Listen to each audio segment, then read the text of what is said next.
मतलब ये बिहार में भूमिगत संगठन जो था, ये भी क्रांतिकारी गतिविधियों को अंजाम देते थे। किस प्रकार से? तो चोरी छिपे। ठीक है, ध्यान में रखना है। अब ये सबका जो निर्माण जो हुआ जो था ना, भारत छोड़ो आंदोलन के दौरान ही हुआ था। ठीक है, तो भारत छोड़ो आंदोलन के दौरान बिहार में गुप्त क्रांतिकारी गतिविधियां भी चलाई गई थी। 29 अक्टूबर को गया में एक औषधालय में पुलिस को बम बनाने का सामान मिला। ठीक है, तो गया में 29 अक्टूबर को क्या था, पुलिस को औषधालय मतलब चिकित्सालय समझ लीजिए, वहां पे बम बनाने का क्या मिलता है, सामान मिलता है। ठीक है, 14 नवंबर 1942 को एक प्रमुख फरार समाजवादी नरसिंह नारायण आजाद को गया में पकड़ लिया गया। ठीक है, ये फरार थे, इनको पकड़ा गया था। नाम क्या था? गया से गिरफ्तार किए गए थे। प्रमुख समाजवादी है नरसिंह नारायण आजाद। भारत छोड़ो आंदोलन के दौरान गिरफ्तार लोक नायक जयप्रकाश नारायण हजारीबाग जेल से 9 नवंबर 1942 को, बहुत इंपॉर्टेंट लाइन है, इस सब को रख लीजिए। ठीक है, तो भारत छोड़ो आंदोलन के दौरान भारत छोड़ो आंदोलन के दौरान राजेंद्र जयप्रकाश नारायण जी को गिरफ्तार करके कहां पे रखा गया था? हजारीबाग जेल में। कहां पे रखा गया था गिरफ्तार करके? हजारीबाग जेल में sir. Hazaribagh Hazaribagh jail jail में। में। तो हजारीबाग जेल से 9 नवंबर 1942 को दिन फरार हो जाते हैं। ठीक है, किस दिन फरार होते हैं? 9 9 नवंबर नवंबर उन्नीस सौ 1942 बयालीस नवंबर। के दिन फरार होते हैं। ये रात जो होती है दिवाली की रात होती है। किसकी रात होती है? तो दिवाली दिवाली के की दिवाली। रात में क्या होते, फरार हो जाते हैं। साथ में कौन कौन लोग थे? ठीक है, इन सब का नाम पूछा जाता है। ठीक है, ये पूछा था से मतलब ये जयप्रकाश नारायण जी किस दिन मतलब जेल से भागे थे?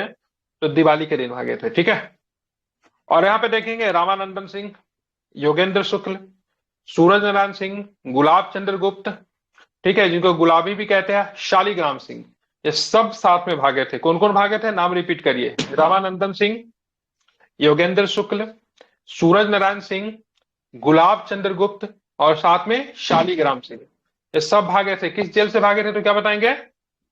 हजारीबाग जेल से। हजारीबाग जेल से। जेल से भगाने में इनको मदद किसने किया था तो क्या बताएंगे? तो जेल से भगाने में जो इनको मदद जो किया था, नाम पता है? राम वरिश बेनीपुरी जो थे, कवि जो थे, उन्होंने जेल से भगाने में इन लोगों को मदद की थी। ठीक है, चलिए। हम्म। जेल फरारी की घटना में शामिल रहने के संदेह के आधार पर राम नारायण सिंह, कृष्ण बल्लभ सहाय और सुखलाल सिंह को गिरफ्तार करके भागलपुर जेल भेज दिया गया। मतलब ये सारे लोग कहाँ पे थे? पहले पहले हजारीबाग जेल में थे, लेकिन प्रशासन को इन पे शक हुआ तो जेल से भगाने में इनका योगदान था। किनका? राम नारायण सिंह, कृष्ण बल्लभ सहाय, सुखलाल सिंह, इन सबको गिरफ्तार करके कहाँ भेज दिया गया फिर से? मतलब जेल से, एक जेल से दूसरे जेल में ट्रांसफर कर दिया गया। किस जेल में ट्रांसफर कर दिया, क्या बताएंगे? भागलपुर जेल तो भागलपुर में। जेल में। भागलपुर जेल में। ठीक है, हजारीबाग जेल से गिरफ्तार फरार योगेंद्र शुक्ल को बाद में 4 दिसंबर 1942 को करनौती के बाल गोविंद सिंह के साथ मुजफ्फरपुर में गिरफ्तार किया गया। ठीक है, योगेंद्र शुक्ल भी भागे थे, तो योगेंद्र शुक्ल को गिरफ्तार कर लिया जाता है। बाल गोविंद सिंह और साथ में योगेंद्र शुक्ल दोनों गिरफ्तार होते हैं। कहां पे गिरफ्तार होते हैं? तो मुजफ्फरपुर में गिरफ्तार होते हैं। ठीक है, ध्यान में रखना है। ठीक है, 7 दिसंबर को योगेंद्र शुक्ल को पटना लाए गए और उन्हें बक्सर के जेल में भेज दिया गया। ठीक है, तो पहले इनको गिरफ्तार किया गया, सॉरी, पहले इनको मतलब जेल से भागे योगेंद्र शुक्ल, जेल से भागे, लेकिन फिर से दोबारा से अरेस्ट हो जाते हैं। कहां पे अरेस्ट होते हैं? मुजफ्फरपुर में। मुजफ्फरपुर में अरेस्ट होते हैं। मुजफ्फरपुर से इनको कहां पे लाया जाता है? तो बक्सर जेल। मुजफ्फरपुर से इनको पटना लाया जाता है। अब पटना से कहां पे इनको भेज दिया जाता है? तो पटना से सीधे जेल। ब- बक्सर जेल। इधर जो थे जयप्रकाश नारायण साहब, ये सभी लोग जो थे ना, साथ साथ नहीं कहीं पे भाग रहे थे। मतलब जेल से तो सब साथ भागे, सभी लोग जो अलग अलग दिशा में चले गए। ठीक है, तो जयप्रकाश नारायण जी जो थे, तो किनके साथ है? रामानंद मिश्रा, शालीग्राम सिंह जो था, जिनको शालीग्राम सिंह, इनके साथ मतलब क्या होता है, अच्युत पटवर्धन जी की बहन जो थी विजया के, ठीक है, विजया के साथ कलकत्ता चले गए। ठीक है, तो जयप्रकाश नारायण, रामानंद मिश्र और शालीग्राम सिंह अच्युत पटवर्धन की बहन विजया के साथ कहां चले गए? कलकत्ता चले गए। ठीक है, ध्यान रखना। तो वहां से क्या होता है, कलकत्ता भाग जाते हैं। शालीग्राम सिंह का नाम काफी इंपॉर्टेंट है। जब नेपाल के राजमहल जंगल में जब ये प्रशिक्षण शिविर जो बनाते हैं लोगों का प्रशिक्षण करने के लिए, छापामार युद्ध में तो वहां पे शालिग्राम सिंह जी जो थे वो ट्रेन करने का काम करते थे, ठीक है।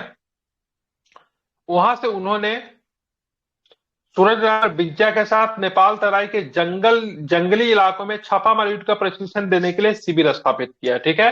तो यहाँ पे इतना ही इंपॉर्टेंट है। तो 9 नवंबर 1942 को जयप्रकाश नारायण जी जब भागे थे हजारीबाग जेल में, तो कौन कौन साथ में थे? तो रामानंद सिंह थे, योगेंद्र शुक्ल थे, सूरज नारायण सिंह थे, गुलाब चंद्र गुप्त थे, और साथ में कौन थे? तो शालिग्राम सिंह थे, ठीक है। गिरफ्तार कौन कर लिए जाते हैं? इन सब में कौन गिरफ्तार होते हैं? तो योगेंद्र शुक्ल गिरफ्तार होते हैं। कहां पे गिरफ्तार होते हैं? मुजफ्फरपुर में गिरफ्तार होते हैं। मुजफ्फरपुर में गिरफ्तार होने के बाद उनको कहाँ लाया जाता है? पटना, तो पटना। पटना से किस जेल में रखा जाता है? बक्सर। तो बक्सर जेल में, ठीक है। और जयप्रकाश नारायण जी कहाँ चले जाते हैं? तो कलकत्ता चले जाते हैं, ठीक है। और उसके बाद कलकत्ता से नेपाल। अब नेपाल में आप जाओगे, ठीक है, नेपाल में आप देखेंगे यहाँ पे, तो नेपाल में ये 1943 में आजाद दास्ता के अखिल भारतीय केंद्र और बिहार प्रांतीय कार्यालय का गठन जयप्रकाश नारायण के द्वारा नेपाल में किया गया। तो नेपाल में आजाद दस्ता का गठन किया गया, ठीक है। और कहाँ पे ये सारी काम होती थी? तो आजाद दस्ता का संचालन नेपाल में कोसी नदी के डलकारो के टापू नामक स्थान पर किया जाता था, ठीक है। और इस समय तक श्याम नंदन सिंह के साथ डॉक्टर राम मनोहर लोहिया भी नेपाल पहुंच गए थे। डॉक्टर लोहिया संचार एवं प्रचार विभाग का निर्देशन करते थे, ठीक है। तो डॉक्टर लोहिया का नाम क्या था? प्रचार विभाग, जो संचार विभाग था वो संभालना। आजाद रास्ता के मुख्य प्रशिक्षक की बात करेंगे तो सरदार नित्यानंद सिंह थे, ठीक है। तो सरदार नित्यानंद सिंह जो थे छापामार मतलब मुख्य प्रशिक्षक थे। और बिहार के लिए भी श्री सूरज नारायण सिंह के अधीन एक स्वतंत्र परिषद भी स्थापित किया गया था। मतलब काफी बढ़िया तरीके से इन्होंने संगठन तैयार कर लिया था, लेकिन बाद में नेपाल सरकार के द्वारा गिरफ्तार कर लिया जाता है, ठीक है।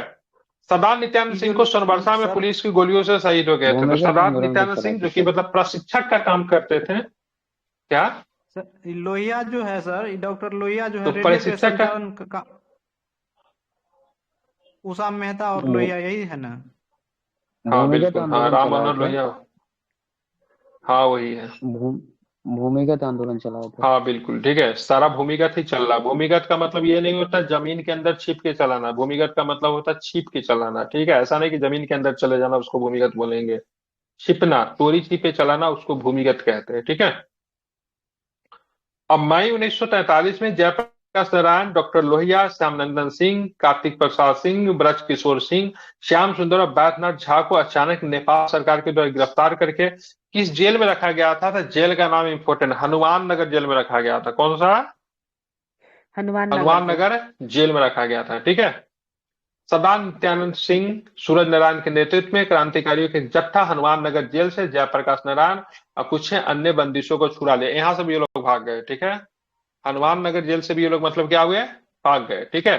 और फिर से मतलब जयप्रकाश नारायण को फिर से मुगलपुरा में गिरफ्तार कर लिया गया, लेकिन 1943 को जयप्रकाश नारायण को पुनः मुगलपुरा में गिरफ्तार किया गया, ठीक है। तो ध्यान में रखना है, इंपॉर्टेंट है।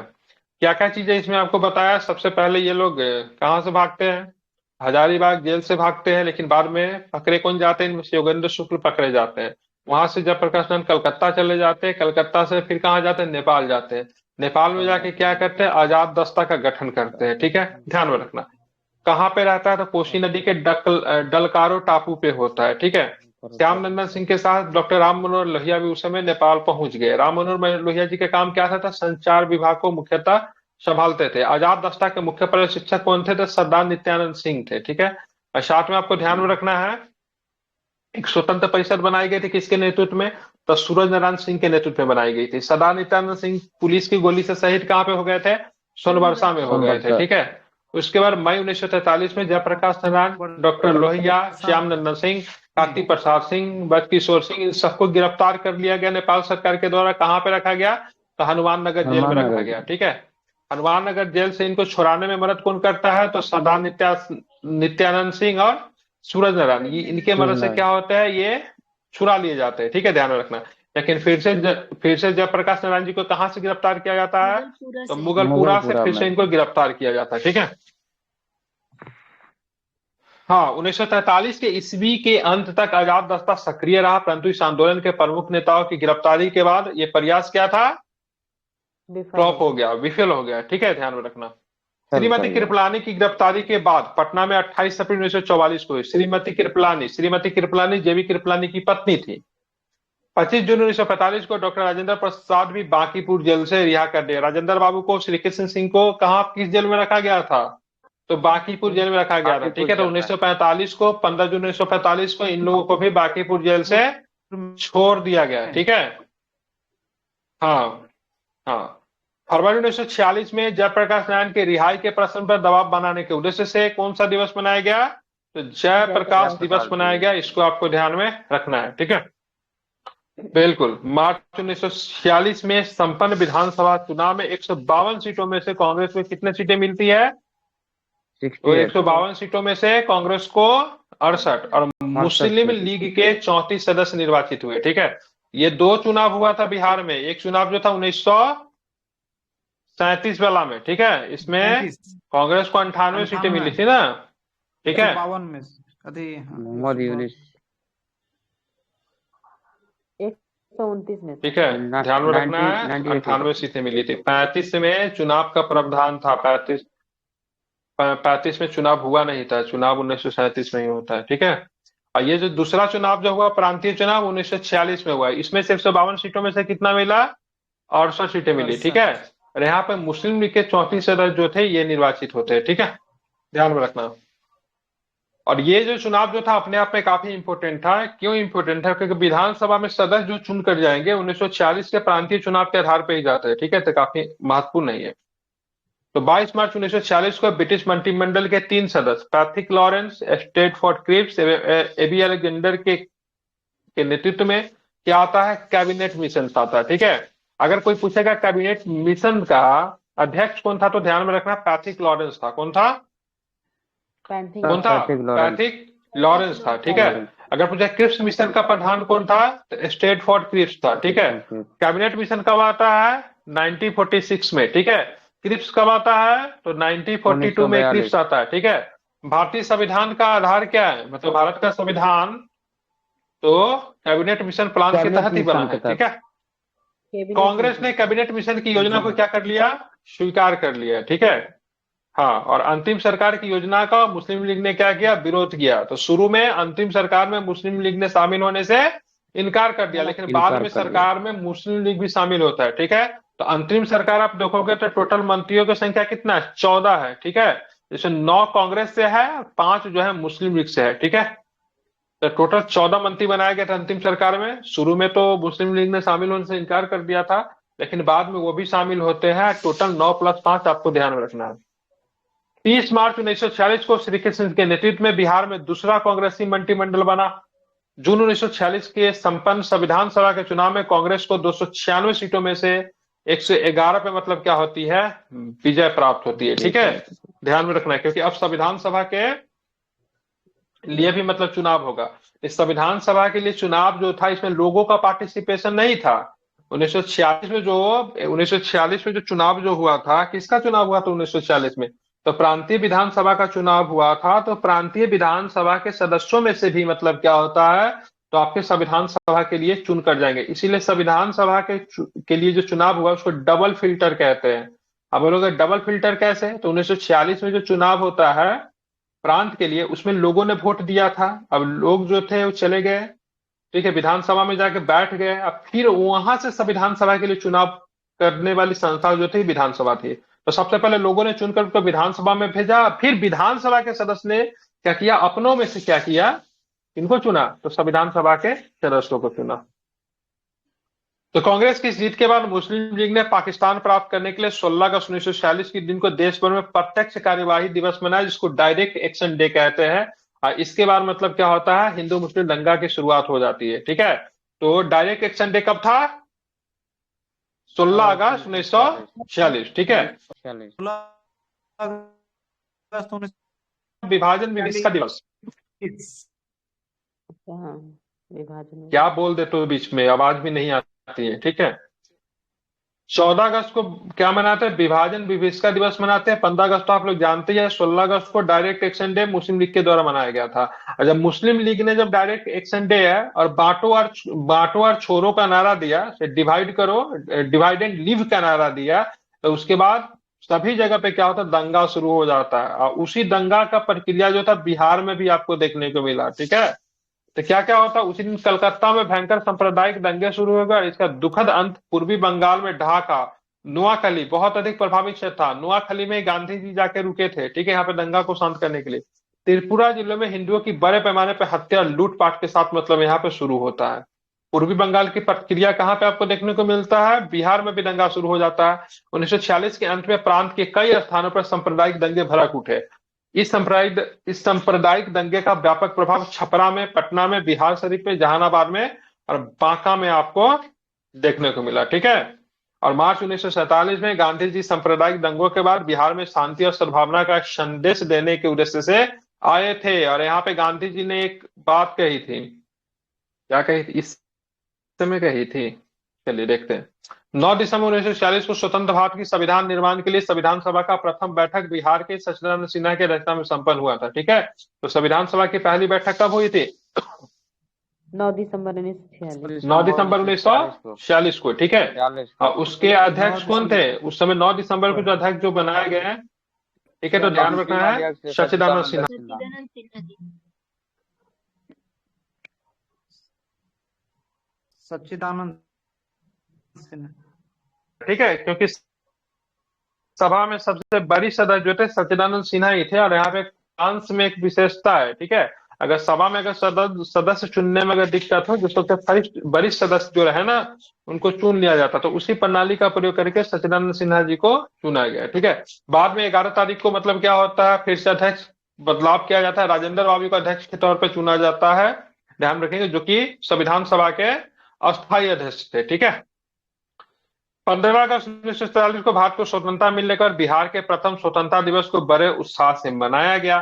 जयराम दौलत राम, ठीक है, ध्यान रखें, बिहार के प्रथम राज्यपाल बने थे। कभी पूछा जाएगा तो आपको ध्यान में रखना है। ठीक है, क्या नाम है? तो जयराम दौलत राम। डॉक्टर श्री कृष्ण सिंह बिहार के प्रथम मुख्यमंत्री के रूप में इन्होंने शपथ ली। ठीक है, तो स्वतंत्र भारत के पहले मुख्यमंत्री, सॉरी, स्वतंत्र बिहार के पहले मुख्यमंत्री की बात करेंगे, भारत बोलना हो तो श्री कृष्ण सिंह हो जाएंगे। आप पहले राज्यपाल कौन थे तो क्या बताएंगे? तो जयराम दौलत राम। ठीक है, और 15 अगस्त 1947 को पदभार ग्रहण किया। उसी ने राज्यपाल ने 1942 की क्रांति में पटना सचिवालय गोलीकांड में शहीद छात्रों का स्मृति में पटना में बनाए जाने वाला शहीद स्मारक की आधारशिला जो थी किनके द्वारा रखा गया था? तो जयराम दौलत राम जी के द्वारा रखा गया था। पटना सचिवालय गोलीकांड की घटना किस तारीख को घटी थी?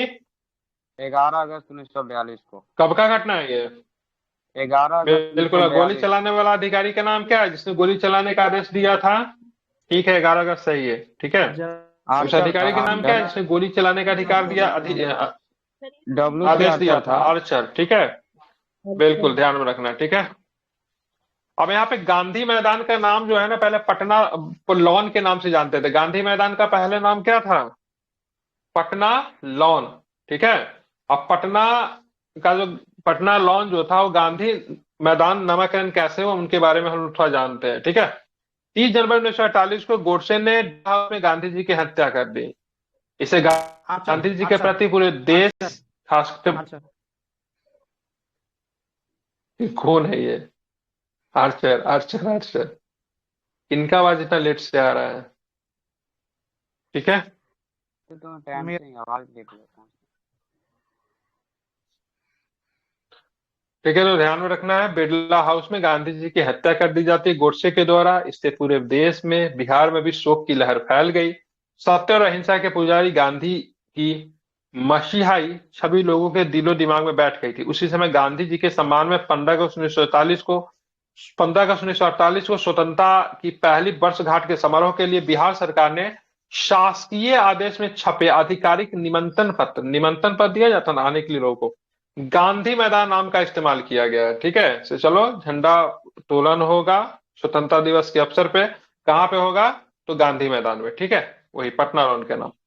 पटना प्रशासन द्वारा जारी किए गए निमंत्रण, पटना प्रशासन के द्वारा जारी किए गए निमंत्रण पत्र में लिखा गया था, जिलाधिकारी पटना आग्रह करते हैं कि दीवान बहादुर राधाकृष्ण जलाना, ठीक है, ये जिलाधिकारी रहेंगे, डिस्ट्रिक्ट मजिस्ट्रेट उस समय, ठीक है। दीवान बहादुर राधाकृष्ण जलाना 15 अगस्त रविवार सुबह 9 बजे गांधी मैदान बांकीपुर में उपस्थित होकर अनुग्रहित करे, ठीक है। जब बिहार के माननीय राज्यपाल स्वतंत्रता दिवस की पहली वर्षगांठ के अवसर पर ध्वजारोहण करेंगे और सेना, पुलिस एवं होमगार्ड की एक संयुक्त परेड की सलामी देंगे, तो अभिलेखीय दस्तावेजों के अनुसार अंडाकार आकार के इस मैदान को अब गांधी मैदान के नाम से जाना जाएगा, ठीक है। यह मैदान आजादी के बाद राज्य में स्वतंत्रता दिवस समारोह का स्थान बन गया। इससे पहले बांकीपुर मैदान या फिर पटना लॉन के नाम से जाना जाता। ब्रिटिश ने इसका नाम पटना लॉन का रखा था, बोलचाल की भाषा में, ठीक है, बांकीपुर मैदान के नाम से भी इनको जानते हैं। यहाँ स्मरणीय है कि स्वतंत्रता आंदोलन के दौरान गांधी जी ने इस मैदान में कई बार सभा या सम्मेलन भी किया था, ठीक है। तो इसी तरीके से गांधी मैदान का नाम, पहले इनका नाम क्या था, तो पटना लॉन था, ठीक है। कहीं कहीं पे इनको किस नाम से जानते थे, इनको बांकीपुर मैदान के नाम से भी इनको जानते थे। ये भी आपको ध्यान में रखना है, इंपॉर्टेंट है, ठीक है। अब जैसे थोड़ा सा और हम पढ़ा ही देते हैं, कल आपका खत्म हो जाएगा, ठीक है। तो स्वतंत्रता आंदोलन में बिहार की महिलाओं का योगदान, ठीक है, ये आपका मेंस का प्रश्न भी है, ठीक है। कभी कभी 8 नंबर में पूछ देता है, स्वतंत्रता आंदोलन में बिहार की महिलाओं का योगदान क्या था। तो सन 1917 में बिहार में महात्मा गांधी के पदार्पण के साथ ही आंदोलन में महिलाओं की झुकाव भी मतलब क्या हुआ, बढ़ा, ठीक है। सरला देवी ने 1921 में प्रिंस ऑफ वेल्स के भारत आगमन के दौरान होने वाले समारोह के बहिष्कार आंदोलन का नेतृत्व प्रदान किया था। सरला देवी, काफी नाम इंपॉर्टेंट है, ध्यान रखें। प्रिंस ऑफ वेल्स का जब आगमन जब होता है बिहार में, तो उन्होंने मतलब क्या किया था, उनको काला झंडा वगैरह दिखाया था, और उनका जो विरोध जो हो रहा था, उनका नेतृत्व कौन दे रही थी, तो सरला देवी दे रही थी, ठीक है। 1921 में देशबंधु कोष के लिए गांधी जी ने बिहार का भ्रमण किया, तो यहाँ की महिलाओं ने अपने आभूषण तक दान में क्या थे, दे दिए थे, ठीक है। इस कार्य में महात्मा गांधी के साथ श्रीमती प्रभावती देवी, ध्यान में रखें, प्रभावती देवी कौन थी, तो प्रभावती देवी जयप्रकाश नारायण जी की पत्नी थी, ने महत्वपूर्ण योगदान दिया था, ठीक है। 1930 में नमक आंदोलन में भी बिहार की महिलाओं ने बड़े जोश खरोश के साथ भाग लिया। श्रीमती शैलबाला राय ने यशस्वी भाषण से प्रभावित होकर संथाल परगना की महिलाओं ने नमक कानून को क्या किया, भंग किया, ठीक है। हजारीबाग की श्रीमती सरस्वती देवी तथा श्रीमती साधना देवी को नमक कानून के उल्लंघन के लिए 6 माह की सजा मिली थी, ठीक है। तो हजारीबाग में किसको, सरस्वती देवी, और साथ में क्या नाम है इनका, सरस्वती देवी जो थे किनकी बहन थी, तो राजेंद्र बाबू की बहन थी सरस्वती देवी, ठीक है। यस दिया गया था किस लिए, तो नमक कानून के पहली बार महिला सबको दिया गया भंग था करने के लिए, उल्लंघन के लिए। हाँ, अब यहाँ पे देखेंगे श्रीमती हसन इमाम तथा श्रीमती विंध्यवासिनी देवी के नेतृत्व में महिलाओं ने विदेशी वस्त्रों के दुकानों के सामने क्या किया था, तो धरना प्रदर्शन किया था। कुछ नाम इंपॉर्टेंट है, हसन इमाम की पत्नी थी श्रीमती हसन इमाम। 26 जनवरी को स्वतंत्रता दिवस मनाने के आरोप में पटना में डॉक्टर राजेंद्र प्रसाद की पत्नी श्रीमती राजवंशी देवी तथा चंद्रावती देवी सहित 7 महिलाओं को गिरफ्तार किया गया, ठीक है। तो श्रीमती राजवंशी देवी जो थी राजेंद्र बाबू की क्या थी, पत्नी थी, ठीक है, जिसमें से राजवंशी देवी तथा चंद्रावती देवी को 1.5 वर्ष कारावास की सजा दे दी गई, ठीक है। 1.5 साल कारावास की सजा दी गई थी, ठीक है। अब यहाँ पे देखेंगे 9 अगस्त 1942 को पटना में डॉक्टर राजेंद्र प्रसाद की बहन श्रीमती भगवती देवी के नेतृत्व में महिलाओं का विशाल जुलूस निकला। भगवती देवी जो थी राजेंद्र बाबू की बहन थी, ठीक है। हजारीबाग में महिलाओं का नेतृत्व कौन कर रही थी, तो सरस्वती देवी कर रही थी, जिन्हें गिरफ्तार किया गया। लेकिन जब सरस्वती देवी को हजारीबाग से भागलपुर जेल ले जाया गया, तो एक विद्यार्थियों के जत्था ने उन्हें क्या किया, छुड़ा लिया था, ठीक है। कुछ दिन के बाद फिर से इनको रिहा कर दिया गया, ठीक है, सॉरी, कुछ दिन के बाद फिर से इनको गिरफ्तार कर लिया गया। तो इनको हजारीबाग से गिरफ्तार करके भागलपुर लाया जा रहा था, तब विद्यार्थियों के जत्था ने इनको छुड़ा लिया था, ठीक है। सरस्वती देवी का नाम आपको ध्यान में रखना, हजारीबाग से थी। छपरा में 19 अगस्त 1942 को एक विशाल जनसभा की अध्यक्षता शांति देवी ने की थी। छपरा जिले के दिघवाड़ा प्रखंड पर तिरंगा झंडा फहराने के आरोप में, ठीक है, मलखा चक के स्वर्गीय राम विनोद सिंह की 2 पुत्रियां शारदा एवं सरस्वती को 14 और 11 वर्ष की सजा हुई थी, ठीक है। मतलब ये शारदा एवं सरस्वती नाम था इनका, ये क्या कर रही थी, तो इन्होंने मतलब दिघवाड़ा प्रखंड पर झंडा फहराने के आरोप में, ठीक है, छपरा जिले के दिघवाड़ा प्रखंड पर झंडा फहराने के आरोप में मलखा चक्र के स्वर्गीय राम विनोद सिंह की 2 पुत्री जो थी शारदा में सरस्वती जी को, इनको 14 और 11 वर्ष की सजा हुई थी, ठीक है। यहाँ पे एक नाम है, संथाल परगना के हरियर मृधा की पत्नी बिरजी देवी ने पुलिस की हत्या कर दी थी। ठीक है, तो बिरजी देवी ने क्या किया था? पुलिस की हत्या कर दी थी। गया जिले के प्यारी देवी को भी पुलिस ने गिरफ्तार किया था। वैशाली की श्रीमती बिंदा देवी, शहीद फुलेना प्रसाद की पत्नी तारा देवी। फुलेना प्रसाद ध्यान में रखना, जिनको पत्नी के सामने गोली से मार दिया गया था, हालांकि तारा देवी ने झंडा फहरा दिया। मुजफ्फरपुर की भवानी मेहरोत्रा, भागलपुर की राम देवी, कुमारी धातुरी देवी, जिरिया देवी, मुंगेर की संपतिया देवी, शाहाबाद की फुई कुमारी, पटना की सुधा कुमारी शर्मा। महिलाओं ने स्वतंत्रता आंदोलन में अद्वितीय योगदान दिया। ठीक है, ध्यान में रखना है। 1942 में भारत छोड़ो आंदोलन के दौरान अनेक महिलाएं पुलिस की गोली से शहीद भी हुई, जिनमें प्रमुख है चौमारा गांव की श्रीमती बिराजी मधियाइन, शाहाबाद गांव के लसाडी के शिव गोपाल दुसाद की पत्नी अकेली देवी, और पुलिस के रोहियार गांव की कुमारी धतूरी देवी। ठीक है, इन सब का नाम आपको नहीं भी याद रखोगे कोई दिक्कत नहीं है, कुछ नाम इंपॉर्टेंट है। जैसे क्या क्या इंपॉर्टेंट है महिला में से मैं बता दे रहा हूँ, आप इसको नोट कर लीजिएगा।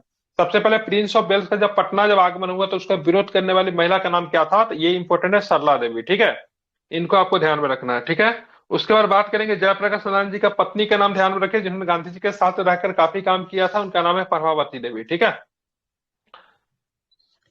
नमक आंदोलन के दौरान, ठीक है, उस स्वतंत्रता सेनानी महिला का नाम बताया जिनसे प्रभावित होकर संथाल परगना की महिला ने नमक कानून को भंग किया था, तो सैलबला राय। ठीक है, नमक कानून के उल्लंघन के आरोप में सबसे पहली बार गिरफ्तार की गई थी श्रीमती सरस्वती देवी और श्रीमती साधना देवी।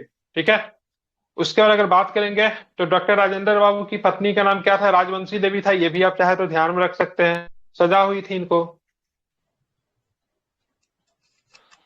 हजारीबाग में महिलाओं का नेतृत्व कौन कर रही थी? तो सरस्वती देवी कर रही थी। बाद में उनको गिरफ्तार करके भागलपुर जेल ले जाया जा रहा था, जहां पे मतलब छात्रों की एक हुजूम ने उनको छुड़ा दिया। ठीक है,